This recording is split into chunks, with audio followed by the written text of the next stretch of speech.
I feel the more I learn, the better I get, and the more interesting people I meet and I, discover, which gives me, again, more way to grow the company. Hi, and welcome to the June podcast. I'm your host, Enzo, co-founder at June. In this show, I'm talking to the most inspiring product and growth leaders out there who will share their tips on how to launch and grow your SaaS. No fuss, no BS. I hope you enjoyed the show. Hello, Guillaume, and welcome on the podcast. Thanks for having me. Thanks for having me, actually. So we're in the office of Lemlist, Lempire. Yeah. And it's the first time we do a video recorded podcast. So I hope it goes well. Yeah, me too. I mean, it's nice. This is where I record all the YouTube videos. So normally the setup is pretty comfy. It is very comfy. I can confirm. So a bit about yourself. You started multiple companies. The first one, Lemlist, that now belongs to Lempire, the group. You sold Lempod 1 year ago? 3 years ago. 3 years ago? Yeah. The company was making 600K ARR. Yeah. You didn't disclose, I think, the amount at which you sold it? No. No? Okay. Close to 7 figures or like a bit more because it was essentially like we can talk about it, but the initial offer was like 7 figures, like in the millions. But then we had like an issue with LinkedIn. And the product was based on LinkedIn. Okay. So the deal was essentially hundreds of thousands of dollars upfront and then an earn-out over 2 years that was based on the revenue that Lempod would be making without us being involved at all. So in the end, it resulted in somewhere around the 7 figures. The 7 figures. Yeah. Okay. So you already proved one point about you. You are very open. You share very openly. About your business, which I think is really cool, especially in the French ecosystem. We're going to touch on that.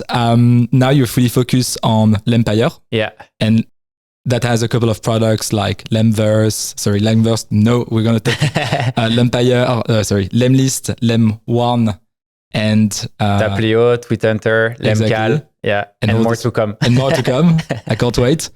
This company is around 20 million, is doing around 20 million ARR, valued more than $150 million. And that's also the name of your book. Yeah, the $150 million Secret, which is a great book. Thank you. Started to read it. I'm about to finish it. And I think you're mostly famous for putting yourself out there, being very open and transparent, and also for advocating not raising too much or too early from investors. Yeah. We're going to also talk about that.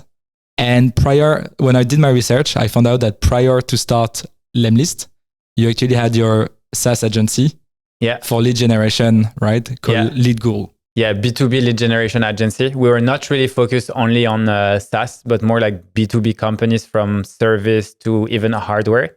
And after that, I decided to start the SaaS. Yeah. So I'd like to dive into this first experience. Yeah. So first of all, did I miss anything important about you? Like, is there any important turning point in your life that I should mention now? No, I think it's. I think you did your research. So it's like, in a nutshell, that's me for the last 5.5 years. Yeah. Okay, awesome. Yeah. When I did my research, I found out like the schools you went at, and I was like, I will never mention your studies because it's very, very French to mention the studies, and I think you're way beyond that now. Yeah. So let's start from the start, and I love to talk about Lemlist. Yeah. When did it start? Like, where is the idea coming from? How did you figure out about the problem that there should be a solution for it? So basically, like the first B2B company I started was a lead gen agency. So I was running sales outbound campaigns for different B2B services or product or software. And my only goal was booking meetings with relevant leads for them. And I was pretty much using Salesloft, Outreach, all the big names that we know about. But I was also like very frustrated with the level of personalization you could do.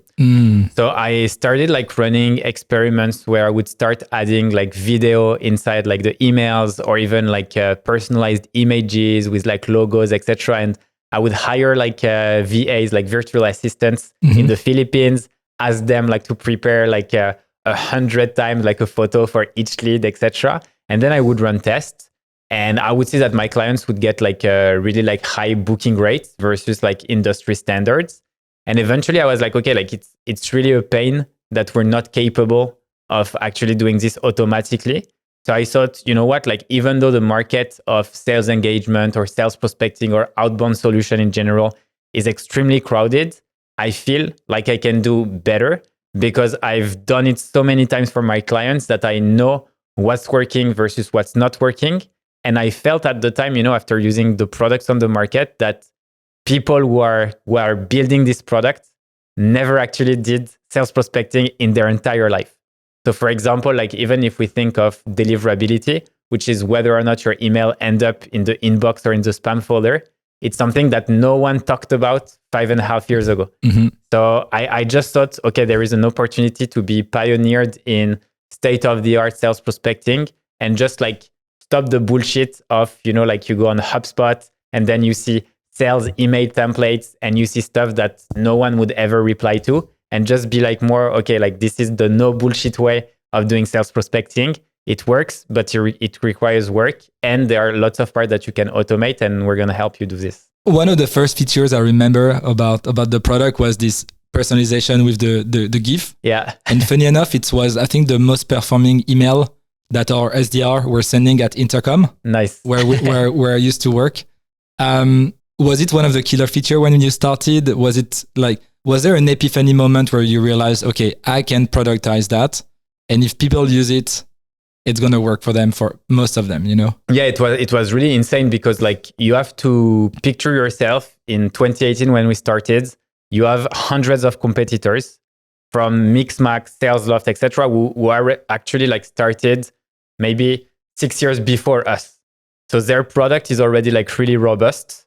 And when you enter a competitive market, if you want to stand out, you need to be better, but also like different. I mean, different is actually like the most important part, because being better would mean just like competing on every single feature. And to be honest, after like a month or two of coding, you can't actually like manage to, like build pretty much everything. So we were like, okay, what would be the one thing that matters for our customers? So it's basically going back to first principle. The problem is when you do sales prospecting, you don't have enough meeting booked. So your SDRs are spending huge amount of time to find someone they reach out to. And sometimes, and most of the time actually, they never get a reply. So I was like, let's find one feature that can help people get more replies. And that would be essentially my only focus for the company, was like, everything I do, I don't care like to measure it or whatever. I just want people to get better results. And that's going to be the only thing I look at and the only thing I'm focused on. And the image personalization, as you mentioned, was really like game changer, same as the video that we implemented also later on. So at this point of time, let me know if I'm wrong, but you didn't do the lead import part.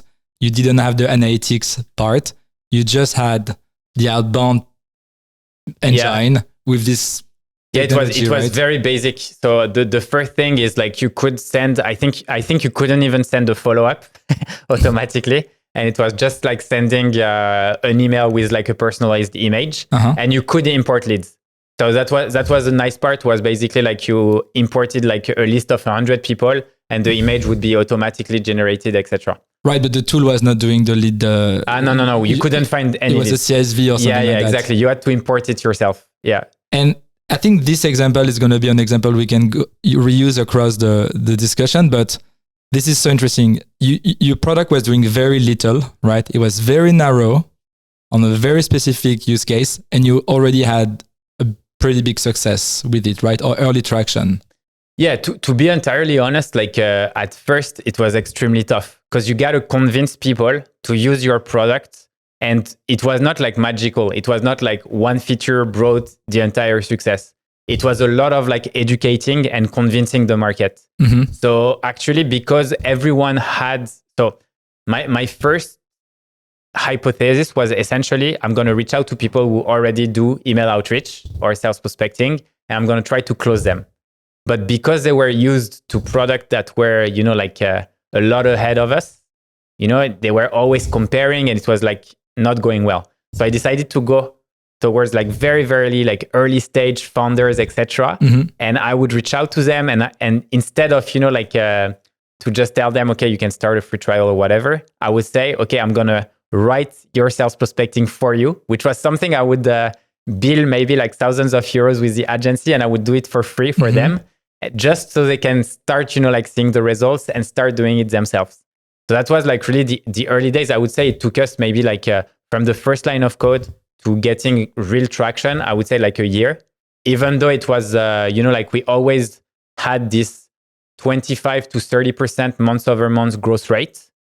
We started with like 500 euro MRR like on the first month. So it was not like magical and getting like tens of thousands of users like from day one just because of this magic feature. Okay, so you went through that phase that was very hard. Yeah. And what you mentioned about targeting, I think is very important. It's much easier to get people to use a new generation of tool rather than make people switch because they do the feature comparison. Yeah, definitely. At least in the early days, if you enter like a crowded market, because for example, Lempire, we developed the tool in 3 days and it was like side project initially. And we had like within the first week, 100 users. Within the first month, thousands of users. And after 2 months, we had like hundreds of paying customers, which initially took us maybe like with Lemlist, I don't know, like a year to have like 100 paying customers, something like that. In Lempire, it was just like a couple of months. So it's like, for me, I definitely see like the difference between blue ocean, and red ocean. Like blue ocean, no competitors. It's a new need, and whatever you build, if it's solving like a very specific problem, it will work. Versus something where you have a red ocean, competition is fierce, and your role is just like to make a name for yourself, be different, find your segment, and then from there, once you have it, this is when you can get traction. But it's a lot harder. But I feel like for sales engagement tool, for example, the market is like so big that you can actually like really benefit from it as well.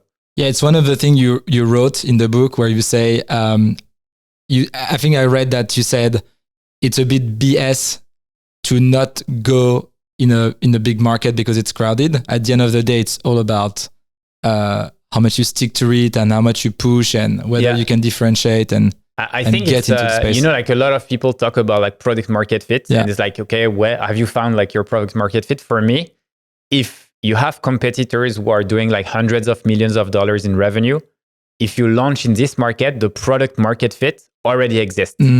It's not your product market fit, but it's product market fit, which means that if you really want to get traction, you need to be better or different. But for me, it's like, it's more like of an execution play. It's not as if we are reinventing the wheel. Like we came back to a market that was already there. And then we're like, okay, how can we be better? And for me, the only path to be better is how can you make your user more successful versus competition. And once you've proved that and you've proved your point, this is when your traction can be really exponential. That one resonates with me. I wonder how you think about the distribution power in your case, because when you distributed Lempod, you already had the users from a community. So you had this early kickoff. And then it sounds like the product was more viral or spread faster because it was blue ocean. Whereas Lemlist was harder to kick off, but now seems like maybe a more profitable business, right? Yeah, definitely. I think it's I think the audience you build overall gives you like definitely a leverage, but it's not like black and white. So for example, right now we could say that so our team posts a lot on LinkedIn, like we do about 20 million views organically, so without spending any money on ads. And if we look at one of the products we recently launched, which is Lemcal, which is a competitor to Calendly, essentially like it's Calendly with a nicer design that you can customize. The traction is harder to get because it's already super crowded and everyone loves Calendly. So it's super crowded. We know that what we're trying to build is going to be like better, nicer, and the goal is essentially like the same. How do we help people decrease like the no-show rate? So that's our only focus. But the traction, like initial traction, even though it's like free product, it's not as big as what we could have expected. So it's step by step, but I understand why. It's just because it's a crowded market. So for people, as you said earlier, like to make that switch, it requires a lot of proof. And proof comes from essentially like social proof. So peers using your product, having good results, enjoying it, making a review, talking to each other. Like word of mouth is like the best marketing for me. What's the balance between go-to-market effort and product at this stage. So we go back to the first version of Lemlist. You have a couple of features. I think you're a great marketer. You put yourself out there. You start to communicate. It's hard because people don't want to switch. You figure out that maybe the young entrepreneurs or the side hustlers are the right target. For like, if I give you 10 euros back then, how much would you put on marketing? How much would you put on product? How do you think about the balance between the two? It's a good question. I think like first thing first is like education is the best marketing. So we had the chance to be users of our own product. We started the company with like $1,000. So when you don't have money, the only thing you can do is use your product. So I started like doing sales prospecting, running very different campaigns using Lemlist. And eventually, when I started to see campaigns performing really, really well, I started to document everything about these campaigns, which basically was showcasing people, okay, here are the results I have, which you can picture as the dream outcome, tons of meeting booked, deal closed, etc. And then here's the process, here's how exactly I did it. So the solution, minimum effort, because this is a software that you can use, etc., etc. And people could actually reproduce everything I did. So for me, it's like at first, you really need to, one, use your product so you can spot, and identify where do you want to put effort in, because you will see that there are flaws in your product, etc. And then two is heavily focus on the story that you're telling people and showcasing the results. You want your users to become the superheroes while using your product. And your product is essentially like we often see this, like Super Mario and like the little mushroom that makes you grow and you become like a super Mario or something like this. And I do feel like if going back to your question of 10 euros, where do you put the money? I think it's very difficult. I think like as a founder, technically, like you should be the one handling kind of both, because both are so interconnected that giving you like a split, for me, it doesn't really make sense. It's more depending on your feeling with the market. Sometimes you need to go a lot harder on marketing, and sometimes it's actually your product who's holding you back from growing. So it's really like a matter of feeling and balance. Yeah. So sometimes you wake up and you're like, I think the product is not good enough. Yeah. Or sometimes you wake up and you're like, our product is so good, it should be much better distributed. And I feel like most founders would always go to the first option, which is my product is, because the reality is like acting on your product is something you control. Making sure that your revenue grow is not something you control directly. Because like if I tell you like, okay, like invest everything in marketing and then not any single user convert, it's so easy to say it's the product. It's just like the easiest option. You say, but the product is not good enough. But the reality is like, no, you're not good enough seller. You're not good enough at marketing. You're not. And it's hard because it's like, okay, you have to fine tune your message. It takes time to understand your users. Why exactly do they buy your product? This is very, very complex. While adding one feature, removing one feature, super simple. So our brain, as a lazy brain that it can be, will always go to okay, let's add more feature, but it's not the solution. And it's a dangerous place to be in. When you're early and people say, if you build one more feature, I buy from you. Yeah, that's tough. It's a tough place because at the end of the day, it's true because you need to bundle features to have a product and for people to buy. But oftentimes it can be fake signal, right? Yeah, it's definitely, for me, it's definitely like fake signal. And that's why I think it's super important as a founder to be also like product driven. I knew exactly the product I wanted to create. Sometimes, people are asking me, the issue I see often is like, if we create this feature, they will buy from us. And I'm like, okay, but why? Did you ask them why? Why were they doing this that way? Is there another like workaround? Because you would often see, sometimes, for example, it's like, hey, we need like an import from our CRM directly. I'm like, okay, like I will do it manually for you. Every month, I'll do it manually for you. Like do things manually, do things that don't scale at first and see whether or not people pay. You're like, I'm your like personal, like so many times I've done this, like being fake consultant, like doing manual work, etc. And if I see like people are actually asking you to import it manually every time they want to do it, etc., then you're really like, okay, this is a must, let's automate it. But most people would just have conversation and say, okay, let's add this, add this, add this, add this. And then this is like the never ending story of building like a Frankenstein, what I call, which is like feature factory or like a product that doesn't have any DNA. Yeah, this one is a classic mistake. Very, very hard to, I think it's probably the hardest thing, even especially for a product person, because you have empathy for the customers. They tell you, please do this, do that. I think this is actually the role of the founders to be able to say, no, don't listen to that. Or, and it's tough. I've been there. Yeah. I also thought it was important. It's not, do you build on that experience and you're able to tell your team like, okay, trust me, I've been there, that direction, we shouldn't take it? Or for me, it's tough because it's like, basically, if you look at the growth of the company until like 10 million in ARR, I was the only one like essentially leading like product really, you know, and after that, we started to build a team. And then, you know, it's always the matter of how do you make sure that your product team has the same understanding and knowledge about the market as you have.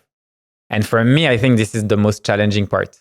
Because often, as you said, like a product manager, they listen to the customers, which is really great. But then you can ask, how did you pick that customer? Is it the only one who actually answered your message? Is it a power user? How have you identified that is a power user? And what it's saying, is it true or is it just like nice to have? Would that also fit the 99% of people who never answered your survey? Or, you know, like there are all these questions, all these things that you don't see. And for me, that's why, you know, like I have a lot of trouble with people trying to be too like analytical in some way when it comes to like the product. You know, it's let's do this feature. If we don't, simple example, and I love to take it with the product manager. It's like they're telling me, okay, like we're going to create an opportunity or a story or whatever, where it says, let's create this feature. And the success for that feature would be 50% usage. And I'm like, okay, what happened if it's 49%? What happened if it's 30%? And then like people start not knowing, you know, what to answer. And then I'm like, okay, if the feature is only used by 10%, what does that mean? It would mean that it's a fail. I'm like, so should we keep the feature or do we delete it? Well, let's delete it if it's 10%. And I'm like, okay, but why do you think it's a fail? Well, it means that we did not shape it right. Maybe we have to rework it, etc. I'm like, okay, so is it a design problem? Is it a UX problem? Is it a marketing problem because your team did not communicate or push enough or did not organize a webinar? Business is complex. So for me, that's why I think like we have a tendency to go towards, you know, like measuring everything, while actually business is a lot about gut, a lot about, you know, like your feeling of the whole market and where you want the company to head. Sometimes you're right, sometimes you're wrong, but you got to learn by doing. Yeah, that makes things even more complex than at the beginning of the conversation. Yeah. And I'd like maybe to go back to the marketing piece that you touched on before. You say that it's super important to identify who you speak to. And you mentioned that again with the product manager. Okay, who answered? Was it the right person? And so on. How do you think about segmentation? And when it comes to your marketing and positioning, how do you think about it? Because you said like it's very important to find the right way to explain your business. Were you the one to do that in the early days, like the marketing website? Yeah. Were you the one to try to explain how to be the hero? And how were you slicing these audiences if you were doing it at all? Okay, several points. First thing, you have to think that basically until 1 million in ARR, I was doing like product, sales, customer support, and marketing. So we were like very, very tiny team. The team to 10 million in ARR was like less than 30 people. And right now we're like 70 or 80 and we're past like 20 million. So it's like we always kept the team super lean. So mainly towards each stage, I was involved in some of the stuff. And when it comes to like segmentation, I think it's key. But I also think that people tend to over-engineer it. Meaning that, okay, if you talk to founders, like let's take the example of Lemlist, sales engagement, sales automation platform. So you can launch your campaigns, do outreach, and get meetings with prospects. Target for us, if we segment, we would have sales teams, so SDRs, BDRs, etc. Then we would have like founders. Okay. Then we would have head of growth who run outbound on autopilot. Then we would have head of marketing. Sometimes in companies, they are like named differently, even though like the role might be the same. And then we can even have like recruiters, because when they do outbound to like hire talents that they can use the same product. So technically it's like 5 different segments. But then if you go back to like basic and first principle, it's like, okay, what do they want? They all want more meetings. Maybe they're not going to use the product exactly the same, but they all want more meetings. So more than segments, I think that when you get started, if you don't have like a very, very clear ICP, which was not the case for us, and even though everyone says you need to focus on your ICP, and I agree that it's easier, but in many cases, it's complex and you can't do it, or you don't want to make the choice, which was my case. I didn't want to make a choice. I didn't want to say, okay, Lemlist is the tool for, I don't know, like entrepreneurs. I didn't want to do that because I felt like the market was so big that it would like close us too many doors. And we already had many different clients. So I didn't want to kind of make that hard decision of just pushing on one segment. Maybe it was a mistake with, you know, like the results we had. I think it was not a mistake, but eventually like some people would tell you focus on one segment. But for me, I just think that if you have many segments, focus on the common problem that people are trying to solve and heavily have like a unique offer for this problem or a unique solution. Because the most important part is just like, don't be like every other competitors. For example, everyone was talking about, I don't know, just like focusing on automation, etc. We were focusing on results. It's like get more meetings booked. Yeah. That's it. That's very inspiring. Did people make a decision for you? Like you didn't want to make a decision, but then you had more, I don't know, founders or more sales? No, to be honest, really? it's to be honest, like right now, if we look at our user base, it's very scattered, and I think like everyone comes because of the quality. Like they just want like the best result possible, and that's why they come. But in the content that we create and everything, we're a bit more towards like sales. So it's like sales team, etc. And by focusing on this segment, we obviously attract growth, marketing, and founders who are running this specific like campaigns. That's super exciting. And so your first positioning, first marketing was all about getting more more replies. Booked, more replies. Yeah. So it's always like a switch between you know, like the outcome and sometimes like because I think it depends on the stage you are at in your market. And I think like the way people purchase also like evolves. Sometimes, you know, like people really want to talk about benefit. Sometimes, you know, when they are like already aware of what you do, they want to know the features. Yeah. And even though everyone would tell you, like everyone who's good at marketing would tell you people don't buy based on feature, I disagree.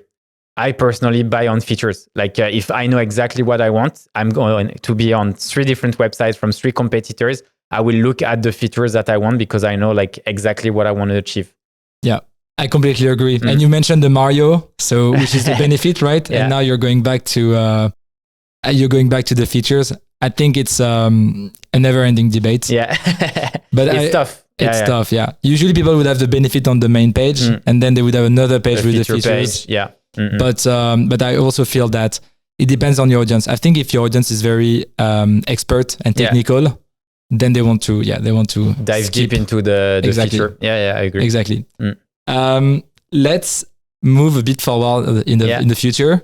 So 5 years later, you a seasonal entrepreneur with 2 successful, even more than 2 successful businesses. And I'm sure you've learned a lot. And I'd like to check back on some of these learnings. Okay. So I have 4 topics I'd like to dive in. Let's do this. The first one is risk. It involves to take a lot of risk, and especially calculated risk when you're an entrepreneur. Was there a moment where you took a really big risk, and what did you learn from it? I think there are like 2 moments that we can talk about. The first one is when we started Lempod, because it's like Lemlist was picking up. So we were really like, so when you're doing like 1K MRR and you're growing at 30%, you can say, okay, like month over month, 30%, it's huge. But actually like the growth doesn't feel that huge because you go from 1,000 to 1,300. So it's like Yeah, nice, 30%, but it's shit. Like it's not a lot of money, you know? So when we started Lemlist was actually, I think, around like, I don't know, maybe like 20K or something like that in a monthly recurring revenue, still growing like rapidly. So everyone was like, just focus on Lemlist and push it to 1 million in ARR, you know, like don't go on another side project or whatever. Like you don't need that. So for me, it was like, okay, how much of a defocus is that? Knowing that I was the only one doing marketing. I was the only one marketing both products, doing sales, etc., doing demos, etc. And for a few months, I kind of like defocused from Lemlist to be on Lempod because of it, because it started getting traction, etc., etc. And it was the new shiny thing also for you. And in the end, you know, like for me, it was a risk.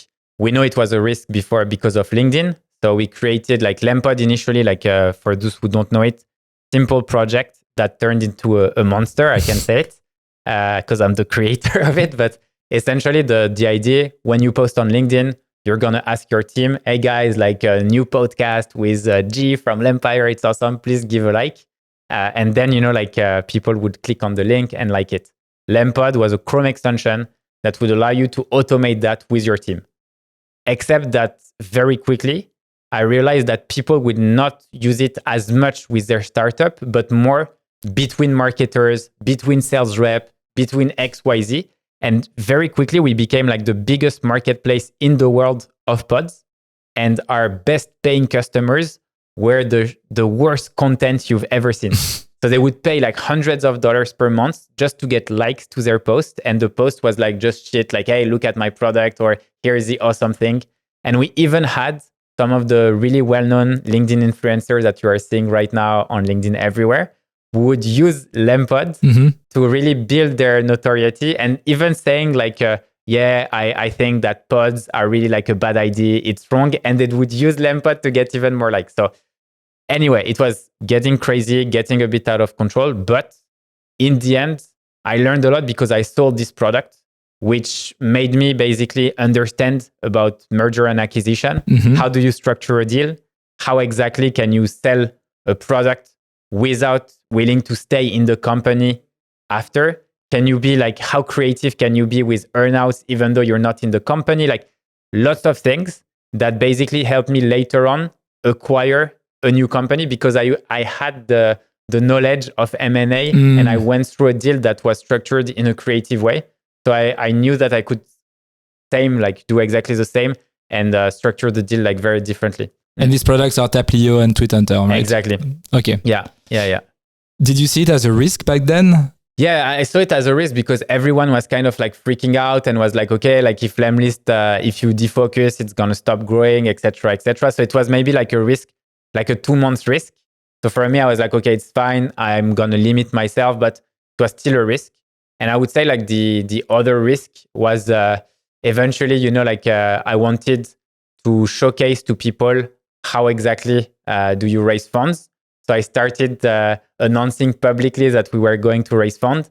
But my goal internally was like, okay, if I manage to do the whole process publicly, which I did, so like pitching in front of VCs, documenting all the steps of the way. And in my mind, I was like, if I get a term sheet at the end, I will say no and show to people and that you can actually and film everything and show to people that you can actually grow a business without raising funds and go back to, you know, like profitability and explaining why it's important and why I think like valuation and everything is going crazy and out of control and that it's bad for entrepreneurs.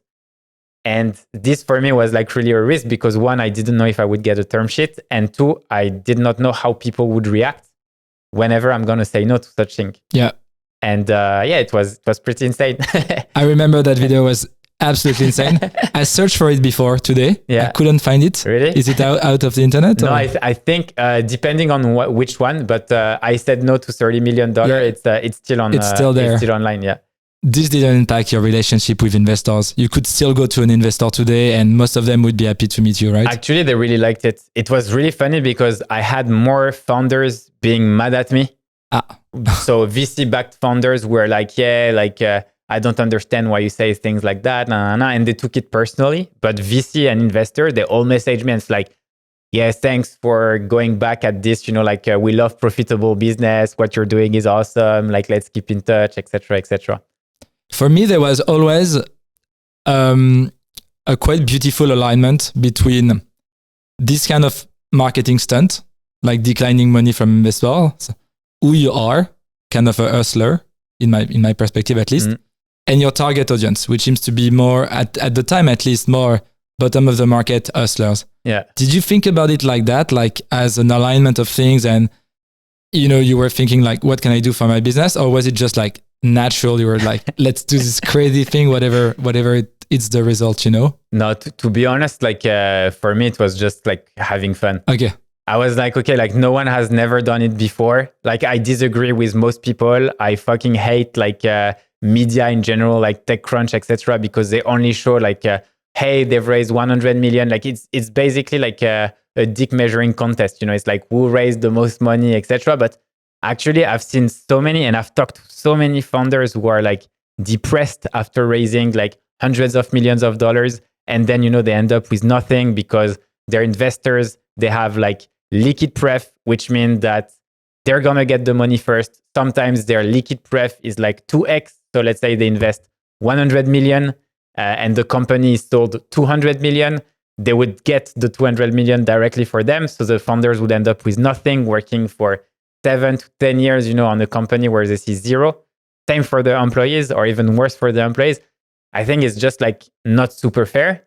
And, I have nothing against fundraising. I just think that the level of knowledge of what everything, like of all the, I would say like terms and negotiation terms inside the contracts whenever you raise funds, I think that the level of knowledge is very like different from VCs who do that all day, and founders who just want money to grow their business and who don't realize that they're also selling their soul from time to time. And for me, this is like the biggest issue, because I think it goes kind of like against entrepreneurship or my vision of entrepreneurship to try to create like businesses that change people's life. Yeah. So this is actually topic number 2, bootstrapping. Yeah. You were very, very vocal about not taking any kind of money. Before we started, you told me that you changed a bit your mind. Yeah. Like now you're kind of more open to capital. Yeah. It's all about the outcome, right? It's all about what's going to be the impact for the entrepreneur, what's going to be the impact for the employees. Yeah. Is this the way how you think about it? Yeah. So I think like first, I've never been against fundraising. That's like for me, that was really like the number one point. And even when we said no, like to the $20 million or $30 million offer we had, I was like, I'm not against it. I just want to show that there are other ways to succeed, and that you can bootstrap, be fully in control of your company, and really like just build a business for your life, like, and enjoy it and have fun and create like a strong culture and just do things differently. And that doesn't mean that you have less ambition. And I think like MailChimp is one of the best example.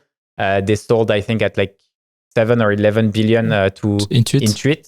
So it's like you can do these things, and it's okay, but don't go through like the very like startup ecosystem, which is let's raise. If you don't raise, well, no, you're not so cool. And for me, it was just making this point. Then when it comes to like fundraising, we did like what we call secondary. So we took cash out. So not $0 was essentially gone into the company's bank account. It was just for us to de-risk. And I myself, I'm an investor in like 3 different funds. So I'm like a LP in some funds. I've invested in like 10 plus companies. So I'm not like against it. I know for some cases it's nice. I know that it can work. I know that it's like basically like helpful for some companies, but I do feel, and even after investing in like 10 plus startups, I can tell that being bootstrapped forces you to make like the right decision. To be honest, I've like advised bootstrap startup like in my free time, like and what I can tell is like bootstrap startups, they need to pay salary. They need like at the end of the month to be profitable, which means that they need to hustle. They need to like, when someone has raised money, they're going to be like, how do I spend that money? Yeah.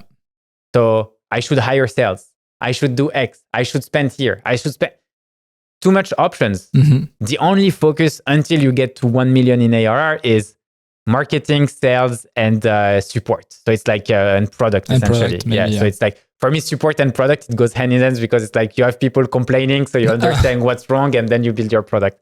But it's like those three things are essential, and you should be doing it as a founder.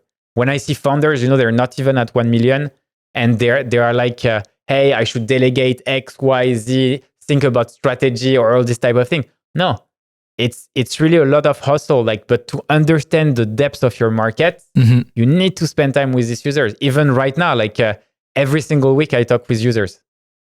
Every single week, and you could think, oh yeah, 20 million in ARR. You need to think strategy. No, but the strategy is with your user. It's like it will never change. It's so good to stay close to your customers. It's very humbling. Right? Yeah, of course. Yeah, and often it's like yeah, we did a bad job. We need to change that. I agree. I apologize. Yeah. It happens to me every day also. And the best founders are the ones staying in touch with customers. I think it's just important to when you meet customers and you're known or you're famous or they can be impressed by you. I think it's very important to break that, the barrier. Yeah, definitely. Especially when the company start to grow, or even for people, even when I just got started, they were like, oh, it's the CEO answering, they thought we were a lot bigger. And I was like, well, you're actually amongst the 50 first customer. Or you actually, there is this cheat code where you say, oh yeah, I'm not usually doing the one. I'm not usually the one doing the support, but today I'm on call or whatever. I'm on duty. Yeah, that's a classic one. You talk about the team and the employees. I think I read from you that kind of the ultimate goal with Lempire is to help as many employees as possible, making a life-changing amount of money. Yeah. What's the formula? Work me through how much you need to make so that the first 100 employees have X% equity. I don't know how does it work? Yeah, so essentially the calculation was if we 5x the company, so reach 1 million in ARR in the next 3 to 5 years, we would end up in a place based on industry standard, etc., where we could do $1 billion exit or even more. And from that point on, it would basically make most of our employees millionaires. And I thought that was cool, because obviously it's a lofty ambition. It's something that might never happen. Everyone knows about it, but I think it's a big enough dream that let's go all in and try it. And worst case scenario, if it doesn't work, I mean, everyone would take money out of it because and if you don't get 1 million but get 100K, well, it's still a lot of money. With 100K, you can have enough to start buying a flat or whatever. And for me, on top of it, it's not as if people were not paid. We're giving really good salaries. We're trying to make sure that people learn a lot. We purchase coaches. We invest a lot in existing employees. Yeah. So it's so for me, it's just okay, let's make the adventure the best as possible. And then from there, if there is a bonus at the end, that's awesome. Do you disclose at all the pool of equity, your philosophy? Is it very aggressive, midly aggressive? Do you disclose anything about that? So no, I think it's pretty standard in terms of a percentage. So it's the goal is to give to employees anywhere between 8 and 10% of the company. But on the valuation side, we're very aggressive. Yeah. So are you like Robin Hood? Yeah. So we're giving this at a very low valuation for the employees. Okay. That's where yeah. So that the uplift is very good. Exactly. Nice. So it's so just maybe for listener, if they don't have the how stock options work. Stock options, it's an option to buy stock at a certain valuation. What most founders do when they raise, for example, we cashed out at $150 million valuation. So when I give you, let's say 1%, technically people feel that they are a millionaire. But that's not it. Whenever you get 1% of, let's say, a $150 million valuation startup as a stock option, it means that you have an option to buy the stock at $1.5 million. So you need to spend $1.5 million to get the shares eventually. And that's why we see, for example, at WeWork, that raised at $49 billion valuation. And 1 year later, they were doing their IPO, so going public at $7 billion valuation. So a lot of employees actually lost a lot of money doing that process. So my goal is like we raised at $150 million valuation, but people will get a strike price maybe at 50 or something like this, which means that even if we sell the company now, they already have an uplift and they're already making money from it. So if you're having stock options, your goal is to essentially get the most stock possible for the lowest value. That way your uplift is the biggest. Yep, that's a great that's a great summary, and I think it's very, very cool to see more companies, especially in the French ecosystem, thinking like that. Because as you say, there is an asymmetry between the investors and the employees, and the founders, and also the employees. And usually, the most to suffer are the employees, especially in France, where people don't really understand. Yeah, exactly. Because I think it's I think people are just like they throw around big numbers, etc., and then like they don't realize the value. But I also think that the stock option is we're doing this, but I don't think it's like the smartest way of doing it. So I've seen people like do things that are a lot smarter in my opinion, which is where they allow people to buy real stock in the company with a formula to that is based on like ARR, churn, etc. That the company is forced to acquire the stock back. So let's say, for example, you enter the company, it's at 10 million in ARR. You can buy stocks for, let's say, 10, 20, 30, 50K. And if the company goes to like 12 or 15 million, your stock might be worth 2 or 3 times more, for example. And the company will have to pay it for you. But I think this for me is like the best way, because I don't feel like with stock option, people are really like understand really the value of it. I agree. So I think this is free grants or grant option or something like that. Yeah. I've heard a few times about it. This is what very big companies do also. Yeah. Google gives you free grant. Yeah, exactly. And then, they can index that on some threshold. The last pillar is the values. So we talked about the risk, your philosophy around raising money or not, the consequences for employees. You come here from time to time, you sometimes work remote, you're building like things around values in this company. What's one core value? And I'm not asking about, the billboard or the poster on the wall. Yeah. Like one thing that you think you guys are doing uniquely and that has shaped this company.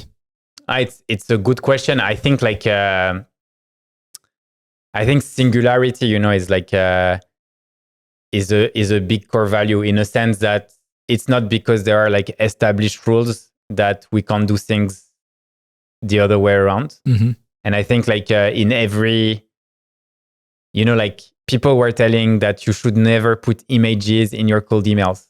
We actually like showed with hundreds of millions of cold emails that it doesn't affect anything and that you actually get even more replies. Then people were saying that you need to raise funds. We actually like said no publicly to a huge offer, and we kept growing faster than VC-backed companies. So it's like a lot of things that are established rules, we break them, and I feel like it's part of our DNA and what made us successful. But in what I look for when I hire someone, I would say like coachability, I think, is really important, because most people who have been like doing things in the past would not always understand the decision we have, and they need to kind of like adapt to this fast-paced mindset. We need also like people who are hard worker. Like, I mean, we were discussing it earlier, I'm not someone who say, okay, you need to do like 80 hours a week. I don't think that make any sense. But the amount of hours you spend working on something often results in, a greater output of what you can produce. I agree that sometimes, people would be staring at their desk and not being productive, etc., etc. But I do feel like you need these unproductive hours to actually build character, build skills, and eventually, outperform competitors. And a lot of people are saying like, work-life balance is super important. Yes, I agree. But in a startup, it's all about imbalance. It's all about stress. It's all about, trying to achieve the impossible, making, everyone around you like wrong, etc., etc., proving everyone wrong. So for me, this requires, hard work. And I know that a lot of people coming in the startup world don't realize that.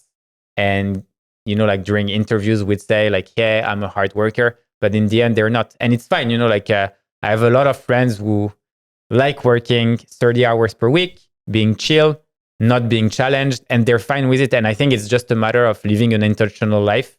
So if your goal, it's the same, if you want to play in the NBA, you're going to have to work your ass off to outperform, other people. And for me, being in a fast growing startup or scale up is the same. If you like to play basketball and just hoop around with friends, it's great, man. Like keep enjoying it. But if you want to be a professional athlete, you need to do the work. I love the analogy. We use it all the time. High performing team. Yeah. And also, is it the right team for you? Because you can also be an athlete, but is it the right team for you, right? Yeah, sometimes you're like hardworking and very smart, but not the right team, right? Yeah. Leave PSG, go to Real Madrid. It's totally fine, right? That's true. I love the analogy. Do you tell people up front when they do the interview, you like, just to manage expectation, you're going to work a lot if you could join us, but it's going to be fulfilling if you want this kind of work life? Yeah, we do it a lot, but we've done a lot of hiring mistakes, I think, in the last years, and I think like everyone does when they're growing a company. Because even though we do it, I think like the view some people might have from the outside is a bit, as you said, like I document a lot, I create a lot of videos, etc., etc.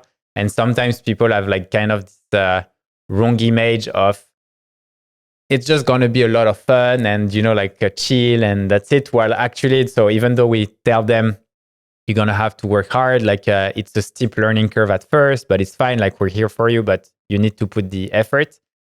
Eventually, some people, I think this is the issue with interviews. People can say pretty much whatever they want, but then, you only learn after. Yeah, exactly.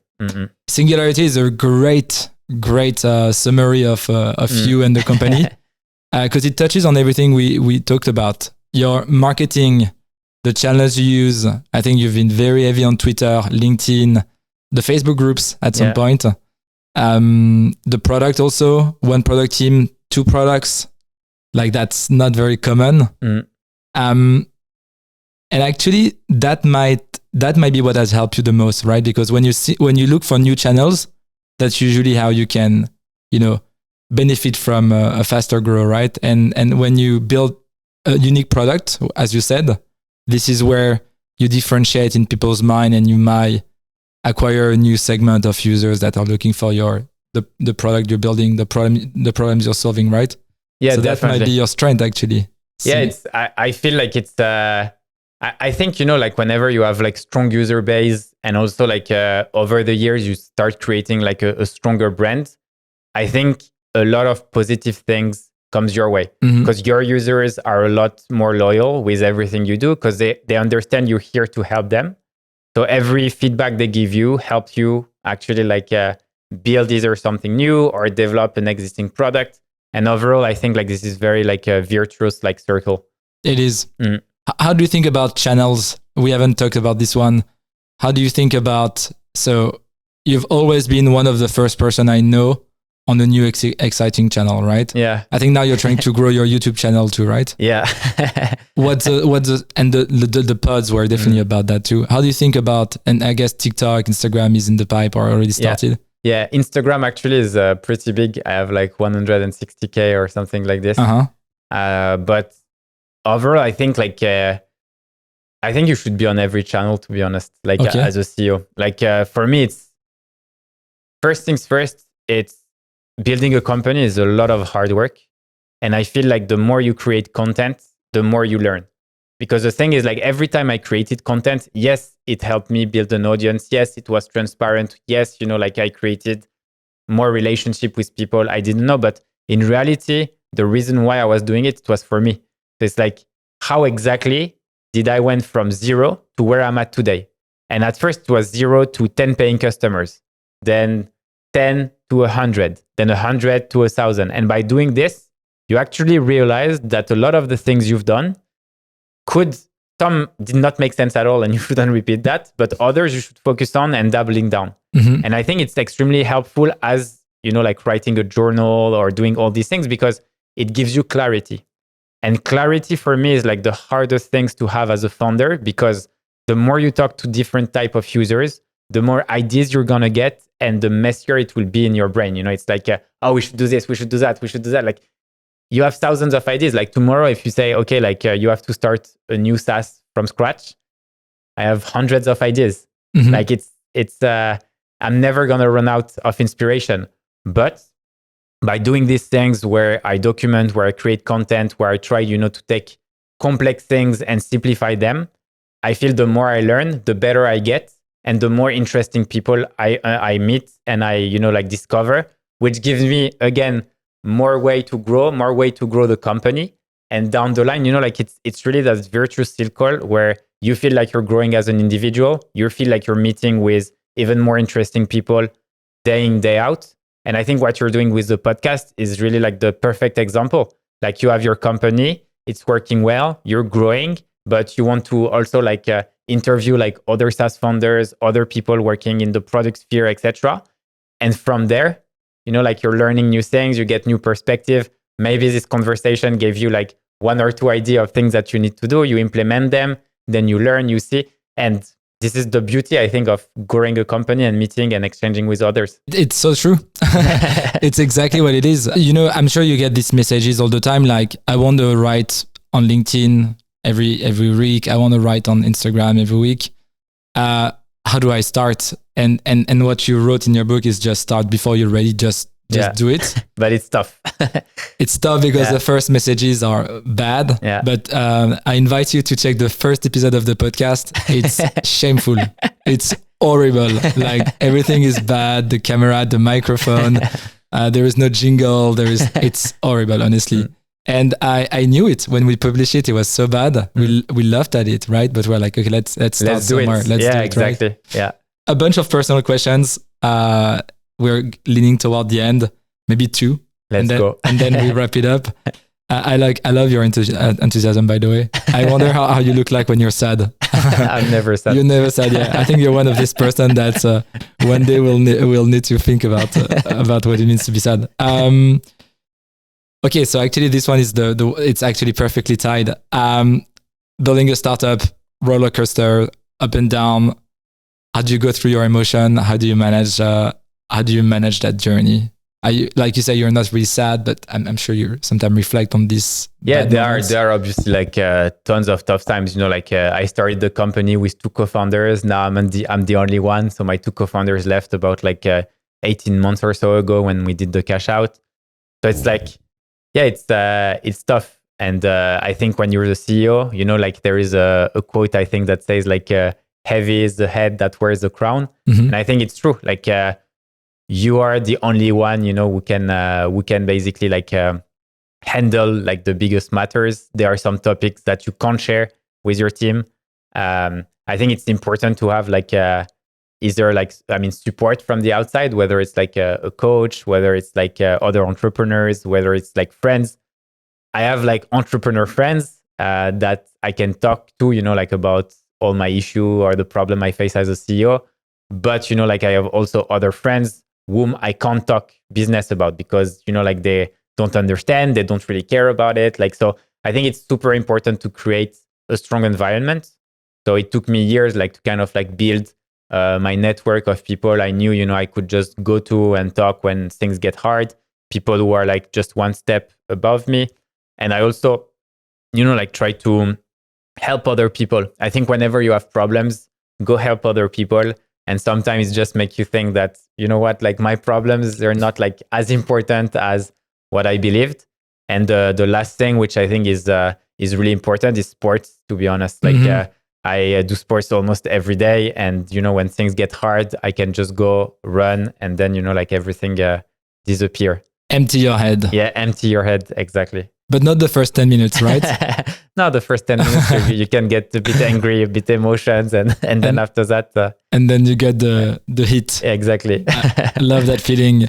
I think doing sport as an entrepreneur is like must have. Honestly, I don't know how people survive. I mean, you do more sport than I do. I do 3 times a week, I think. Well, it's the same. Yeah. But I don't know how people survive without doing that. Yeah. It's like compulsory. It's part of the job. And actually, it should be, from the day one. Mandatory day exactly. one. Yeah, that's true. It should be. You talk about coach.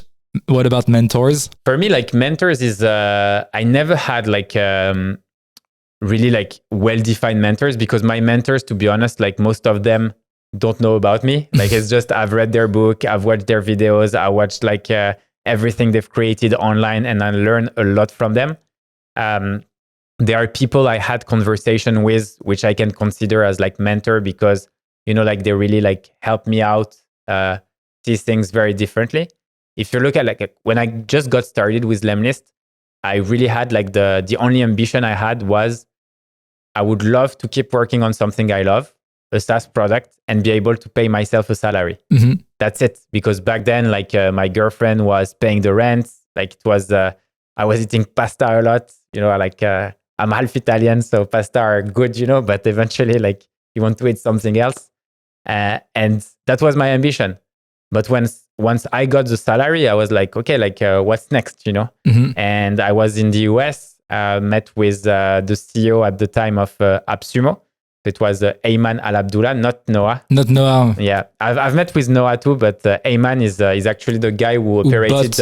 Oh yeah, okay. Yeah, he operated the business from essentially like as a CEO from 1 to 80 million, and then Noah came in and started to work on it, because Noah was working on something else. And Ayman is like a really, really smart man. And eventually, like he made me realize that, like my ambition was way too small. And, like just in his eyes, having someone, who really believes in you and tells you like, I think you can go to like 10 million easily, like in the coming years. While for you, even reaching 1 million felt like something impossible. For me, it was eye-opening. Mm-hmm. And I think like we often put ourselves, we limit ourselves in what we can achieve, and having just a few people who believes in you and who can kind of like help you remove all these self-limitations is extremely important. And Ayman was that person for me. Inspiring. Yes, you can't reach what you can't picture or think about, right? Yeah, that's true. Do you have any other one you want to mention? I'm also like very inspired, but it's a common one, but I've been watching him and watching everything he did for like quite a long time. So Alex Hormozy, I was like, like following him when he was not who he is today. And for me, it's really inspiring, like what he created, all the content like that is able to put out, the community, the reach that he's getting. I think this is really inspiring. And I think like as a founder, I would love, like to get to where he is right now in the coming years, and really be able to focus on the audience building aspect of it, because I think this is where I also get kind of the zone of genius, I can confirm that. I think you're a community person. Looking ahead, what are the professional aspirations you have for the future? And is there any exciting development or plans for Lempire? I think when I came, I asked you the names of the products you had. Yeah. And you say, and maybe more to come. Yeah. There are a lot of things. I'm really excited about what we're doing with Lemlist at the moment, because we had like a transition period where we had to kind of deal with technical debt, etc. But in the last, I think 4 months, we've really been back to innovating like crazy. So all the hard work we did that no one could see is like paying off now, and now we can ship a lot faster. So we're going to be essentially like, I really want Lempire to become like the one suite of tools that you need to grow your business. So for me, it's all about how do you find clients? How do you make sure to book meeting with them? How do you close deals? And how you track your revenue? So and how do you warm your email address so the email goes out? Exactly. So all this part for me is really exciting, and I love growth in general. Like I'm really passionate about how to grow companies. So all the products that we are launching in the coming months and years are gonna be like in this funnel from finding the clients, so how to generate leads up to the closing. I love it. That sounds exciting. Thanks so much for sharing. Yeah, thank you. So we are at the end of the podcast, of the film podcast. Yeah. Thank you so much for sharing your wisdom. Thanks for coming to the office. It's cool. Yeah, it's a much better setup. And you shared a lot of references, so I'm going to make sure these points in the description.